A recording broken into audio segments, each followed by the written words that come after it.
പുതിയ വീഡിയോ സുസ്വാഗതം ഗൈസ്. അപ്പോൾ നമ്മളിന്ന് പറയാൻ പോകുന്നത് സൂപ്പർ ഗേളിൻ്റെ റിവ്യൂ ആണ്. കാരണം വെച്ചാൽ സൂപ്പർ ഗേളിൻ്റെ റിവ്യൂ ഒരുപാട് വന്നിട്ടുണ്ട്. പക്ഷേ ഞാൻ ഇതാ ഈ ഇടയ്ക്കാണ് ഇന്നലെയാണ് ഞാൻ പറയുന്നത് സൂപ്പർ ഗേൾ കണ്ടത്.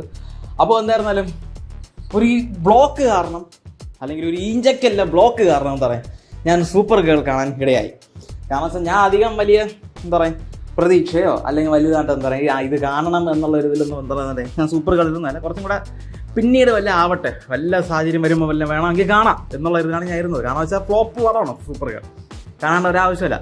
പക്ഷേ എന്തായിരുന്നാലും ഇന്നലെ ഈഞ്ചക്കല്ല് നിങ്ങൾക്ക് ഇന്നലത്തെ ദിവസം എല്ലാവർക്കും അറിയാം, ഇന്നലെ സെക്കൻഡ് സാറ്റർഡേ. അപ്പോൾ സൂര്യ വരുന്നുണ്ട് ലുലു മാളിൽ വരുന്നുണ്ടല്ലോ, സൂര്യ വന്നിട്ട് പോയി. അപ്പോൾ അങ്ങനത്തെ ഒരു സാഹചര്യത്തിൽ നിങ്ങൾ ആലോചിച്ച് നോക്കണം, ഫുൾ തിരക്കാണ്. ഫുൾ തിരക്കെന്ന് പറഞ്ഞാൽ ഇന്നലത്തെ ഈഞ്ചക്കല്ല് തൊട്ടപ്പുറത്ത് പേട്ട കഴിഞ്ഞാൽ ലുലു മാളിൻ്റെ എൻട്രൻസിൻ്റെ അവിടെ ഉണ്ടല്ലോ, അത് വരെ നിങ്ങൾ ആലോചിച്ച് നോക്കണം. അതായത് ഈഞ്ചക്കല്ലെന്ന് തുടങ്ങിയ ബ്ലോക്ക് അങ്ങ് വരെ ലുലുമാൻ്റെ, അതായത് നമ്മുടെ BMW ഷോറൂം അറിയാലോ ഈ ട്രിവാൻഡ്രത്ത്, അവിടം വരെ തിരക്കായിരുന്നു. അമ്മാതിരി തിരക്കെന്ന് പറഞ്ഞാൽ എങ്ങനെ ഇടി നിങ്ങൾ ആലോചിച്ച് നോക്കണം. ഒരു സൂപ്പർ ഗേൾ പടം എന്താ പറയുക കാറിലിരുന്ന് കണ്ട ഒരു വ്യക്തിയാണ്. കാരണം വെച്ചാൽ അനങ്ങണ്ടേ ഒന്നര മണിക്കൂർ, ഏകദേശം 2 മണിക്കൂറോളം എടുത്ത് ഇവിടെ നിന്ന് പോയി കിട്ടാൻ വേണ്ടിയിട്ട്. അനങ്ങണ്ടേ ഞാൻ ചോദിക്കുന്നത് വെച്ചാൽ അനങ്ങണ്ടേ, ഇത് വണ്ടി അനക്കവും. അനീതി കാറിലുണ്ടായിരുന്നു. ഓക്കെ, ഫാമിലി എല്ലാവരും കൊണ്ടായിട്ടാണ് പോയത്. ഓക്കെ, അപ്പോൾ എന്തായിരുന്നാലും അനീതി കാറിൽ ബാക്കിൽ കിടന്നുറങ്ങി. അവൾ ഉറങ്ങിയിട്ട് ഉറക്കണീറ്റ് സൂപ്പർ ഗേൾ അതിന് മുമ്പ് കണ്ടു തീർത്തു. എന്നിട്ടും ചോദിക്കുന്നത് അയ്യോ നമ്മൾ ഇതുവരെ ഇവിടെ നിന്ന് പോയില്ലേ എന്ന്. അമ്മ അതിരി തിരക്ക്. അപ്പോൾ എന്തായാലും ആ ഗ്യാപ്പിലാണ് ഞാൻ സൂപ്പർ ഗേൾ ഉണ്ട്, വേറെ പണിയുണ്ട്.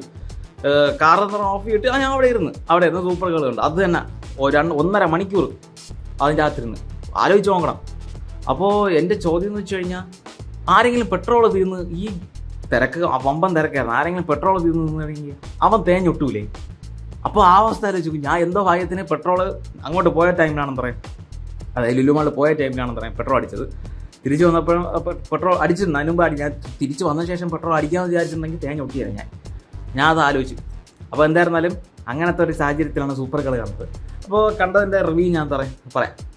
അപ്പോൾ super girl what an idea sirji, എന്തോ മൂവി എന്ന് വെച്ച് കഴിഞ്ഞാൽ സൂപ്പർ ഗേൾ എങ്ങനെയുണ്ടോ ചോദിച്ചു. ഒറ്റ നോക്കി പറഞ്ഞാൽ വലിയ കുഴപ്പമില്ല, പക്ഷേ എന്തായിരുന്നാലും പോരാ. ഓൺ ദ ഫസ്റ്റ് പ്ലേസ് ഈ സിനിമയുടെ ആവശ്യം ഒട്ടുമില്ല. ഈ സിനിമ എന്തോ എനിക്ക് കോപ്പറേറ്റ് കാര്യങ്ങളൊക്കെ ഉണ്ടല്ലോ, പിന്നെ എന്തിനാണെന്ന് എനിക്ക് അറിയണ്ട ഈ സിനിമ ഇറക്കിയത്. എനിക്ക് അറിഞ്ഞ ആളി എന്തിനാണ് ഇറക്കിയത്, ഒരു കാര്യമില്ലാണ്ട്. ഈ ഇതിലെ മില്ലി അവളുണ്ടല്ലോ ആ നടി, അത് ഒട്ടും നിങ്ങൾ കാണുമ്പോൾ തന്നെ മനസ്സിലാവും സൂപ്പർ ഗേളായിട്ട് എന്തോ ഒട്ടും മാച്ച് അല്ലാതെയാണെന്ന് പറയാൻ ഇരിക്കുന്നത്. കാണുമ്പോഴേ എന്തോ തോന്നും ഒരു ഒട്ടും മാച്ച് അല്ല. നമുക്ക് ഹെൻറി ക്യാവിൽ എന്ന് പറയുമ്പോഴേക്കും അറിയാലോ, സൂപ്പർമാൻ ഹെൻറി ക്യാവിനെ കാണുമ്പോൾ തന്നെ ഓക്കെ സൂപ്പർമാൻ്റെ ഒരു മെച്യൂരിറ്റി നമുക്ക് തോന്നിക്കുമല്ലോ. ബാറ്റ്മാനെ കാണുമ്പോൾ ബാറ്റ്മാൻ്റെ ഒരു മെച്യൂരിറ്റി നമുക്ക് തോന്നിക്കണം. ഓക്കെ, നമുക്കത് ഫീൽ ചെയ്യണം. പക്ഷേ ഈ ഫസ്റ്റ് പ്ലേസ് എന്ന് പറഞ്ഞു കഴിഞ്ഞാൽ സൂപ്പർ ഗേൾ, അത് നോ മാൻ. അത് എൻ്റെ കൂടെ കണ്ടത് പറഞ്ഞിട്ടുണ്ട്, ഇത് ഒരു മാച്ചല്ല, ഒരു മിസ് മാച്ച് പോലെ തോന്നണുണ്ടെന്ന്.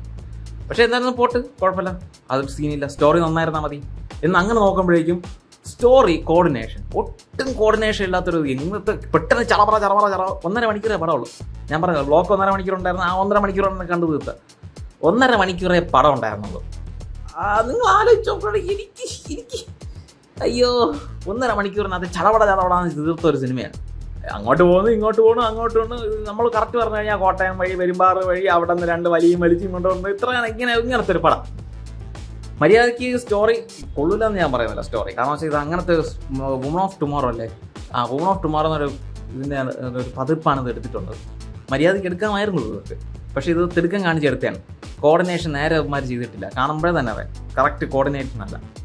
ഒന്നാമത്തെ കാര്യം നടി ഒരു മിസ് മാച്ചായിട്ട് നിങ്ങൾക്ക് തോന്നും. അടുത്തെന്ന് വെച്ച് കഴിഞ്ഞാൽ കോർഡിനേഷൻ എന്തൊക്കെയോ വെപ്രാളപ്പെട്ട് കാണിക്കുന്നു, അങ്ങനെ നിങ്ങൾക്ക് തോന്നും. അപ്പോൾ അടുത്തൊരു കാര്യം എന്ന് വെച്ച് കഴിഞ്ഞാൽ എനിക്ക് തോന്നിയതാണ്, നിങ്ങൾക്ക് അങ്ങനെ തോന്നുമെന്ന് എനിക്ക് അറിഞ്ഞൂടാ. അതായത് CGയുടെ കാര്യമാണ്. CG എന്ന് പറയുമ്പോഴേക്കും ഇവർ ഒരു സേഫ് സോണിൽ വെച്ചാണ് എന്താ പറയുക കളിച്ചിട്ടുള്ളത്. കാരണം വെച്ചാൽ CG ബോറാണോ, ലാസ്റ്റ് കുറച്ച് ബോറായിട്ട് തോന്നും. പക്ഷെ അതിന് മുമ്പ് ഇഷ്ടംപോലെ CG സീൻസ് ഉണ്ട്. പക്ഷേ ഒക്കെ എന്താ പറയുക അവർ ചെയ്തിട്ടുണ്ട്. ഈ പല പ്ലാനറ്റിൻ്റെ ഒക്കെ ഉള്ള സീൻസും കാര്യങ്ങളൊക്കെ ഉണ്ട്. അതൊക്കെ ഇവർ സേഫ് സോണിൽ വെച്ചിട്ടാണ് കളിച്ചത്. കാരണം വെച്ചാൽ ഞാൻ മനസ്സിലാക്കുന്നത് CGയുടെ കാര്യം എന്ന് വെച്ച് കഴിഞ്ഞാൽ ഇവർ നല്ല ഡാർക്ക് ഒരു അറ്റ്മോസ്ഫിയറിൽ, അതായത് ബ്ലാക്കിഷ് ഒരു അറ്റ്മോസ്ഫിയർ എന്ന് പറയാം ആക്കും. അതിനുശേഷം യെല്ലോ കളർ ഗ്രേഡിയൻ്റ് ഉണ്ടല്ലോ, ഇതങ്ങ് കൂട്ടി അങ്ങോട്ട്. ഓക്കെ, ഒരു ഡാർക്ക് വിത്ത് യെല്ലോ ഗ്രേഡിയൻ്റ് കൂട്ടിയിടും. ഇത് ഇത്രയും ചെയ്യുമ്പോൾ CGI എവിടെയെങ്കിലും പാളിപ്പോയിട്ടുണ്ടെങ്കിൽ പെട്ടെന്ന് നമ്മൾ അറിയില്ല. ഓക്കെ, ഇതാ ഈ ഒരു കാര്യമാണ്. CGI എവിടെയെങ്കിലും പാളിപ്പോയിട്ടുണ്ടെങ്കിൽ അത് അറിയത്തില്ല. ഒരു നൈറ്റ് ടൈം, രാത്രി ഒരു നൈറ്റ് ടൈമും വിത്ത് യെല്ലോയിഷ് കളർ ഗ്രേഡിയൻറ്റ്, ഇത് ഇത്രയും വെച്ചിട്ടാണെന്ന് പറയാം ഇത് ചെയ്തിട്ട്. ഈ സിനിമയുടെ ഒരു കളർ ഗ്രേഡിയൻ്റ് ഉള്ളത്, അതാണ് ഞാൻ പറഞ്ഞത്. ഇങ്ങനെ ചെയ്തിട്ടുള്ളത് കൊണ്ട് എന്തു പറയാം, നമ്മുടെ CGI ഫ്ലോപ്പാണോ അല്ലയോ നമുക്ക് അറിയാൻ പറ്റില്ല. അതൊരു സേഫ് സോൺ കളർ ഗ്രേഡിയൻ്റ് ആയിട്ട് എനിക്ക് തോന്നിയതോ. ഓക്കെ, നിങ്ങൾക്ക് അങ്ങനെ തോന്നിയിട്ടുണ്ടോ എന്ന് എനിക്കുണ്ട. കാരണം വെച്ചാൽ യൂട്യൂബിൽ ഞാൻ കളർ ഗ്രേഡിയൻ്റ് ഞാൻ ചെയ്ത് നോക്കിയിട്ടുണ്ട്. ഓക്കെ, അപ്പോൾ എനിക്ക് തോന്നിയിട്ടുള്ളതാണ്. കാരണം വെച്ചാൽ ഇത് ഒരു ഡാർക്ക് യെല്ലോയിഷ് ചെയ്യുമ്പോഴേക്കും എന്തെങ്കിലും നമ്മൾ അനിമേറ്റ് ചെയ്യണമെങ്കിൽ വലിയതെന്ന് പറയാം അറിയത്തില്ല. അപ്പോൾ അതെനിക്ക് തോന്നി, നിങ്ങൾക്ക് തോന്നിയിട്ടുണ്ടെങ്കിൽ അതൊക്കെ ഓക്കെ, നല്ല കാര്യമാണ്, അതൊക്കെ ചെയ്യണം, നല്ലതാണ്. ഓക്കെ, CGI ഇങ്ങനെ സേഫ് സോണിൽ കളിക്കുന്നത് നല്ലത് തന്നെയാണ്, അങ്ങനെ വേണം. ഓക്കെ, ഈ കാലത്തുള്ള CGI വെച്ച് നോക്കുമ്പോഴേ ഓക്കെ അങ്ങനെ വേണമെന്ന് തന്നെ ഞാൻ പറയും. ഓക്കെ, നന്നായിട്ട് ഓക്കെ. പക്ഷേ ഒന്ന് കോർഡിനേറ്റ് ചെയ്തിരുന്നെങ്കിൽ, മടി മിസ്മാച്ച് ആണെങ്കിൽ ഓക്കെ നമുക്കതും സഹിക്കാം, കുഴപ്പമില്ല, അത് പ്രശ്നമല്ല, വിട്ടുകളാം. ഇതിപ്പോൾ സേഫ് സോൺ ചെയ്തു നല്ല ഓക്കെ. പക്ഷെ സ്റ്റോറി കോർഡിനേഷൻ അതൊട്ടുമില്ല. എന്ന് പറഞ്ഞാൽ തിടുക്കം തൊട്ട് എന്നങ്ങ് പറഞ്ഞു പോയൊരു സ്റ്റോറിയാണ്. പിന്നെ ലോബോ കിടുകയാണ്. ലോബോ ഒരു രക്ഷയില്ല. ഓക്കെ, ലോബോ നൈസാണ്. അതിൽ ലോബോ മാത്രം കൊള്ളാം ആ പറ. അപ്പോൾ ടോട്ടൽ വെച്ച് നോക്കുമ്പോൾ അങ്ങനെ ഒരു അവിയൽ വരുമോ, ഒരു ഉണ്ടപ്പരുവോ അവിയൽ വരുമോ. പിന്നെ വില്ലൻ, അയ്യോ വില്ലൻ എന്ന് പറഞ്ഞാൽ എന്തോന്നറിയാം, ഇത് ചിരി വരും വില്ലനെ കാണുമ്പോൾ. അതും ഞാൻ പറഞ്ഞില്ല, അതും ഒരു കോർഡിനേഷൻ ഇല്ലാതെ അത് ചെയ്തതാണ്. അതാണ് ഞാൻ പറഞ്ഞത്, കോർഡിനേഷൻ ഇല്ല. ബാക്കി എല്ലാവരും ചെയ്തിട്ടുണ്ട്, പക്ഷെ കോർഡിനേഷൻ ഇല്ല, സ്റ്റോറി കോർഡിനേഷൻ. ഓക്കെ, ചില സിനിമകൾ സ്റ്റോറി ഇല്ലായിരിക്കും, ബാക്കി CGI എല്ലാം വളരെ മോശമായിട്ടായിരിക്കും ചെയ്യുന്നതായിരിക്കും. ഇതിൻ്റെ കാര്യം പറയുമ്പോൾ ഫ്ലാഷിൻ്റെ കാര്യമാണ് എനിക്ക് പറയാനുള്ളത്. ഫ്ലാഷ് ഈ സെയിം അവസ്ഥയായിരുന്നു.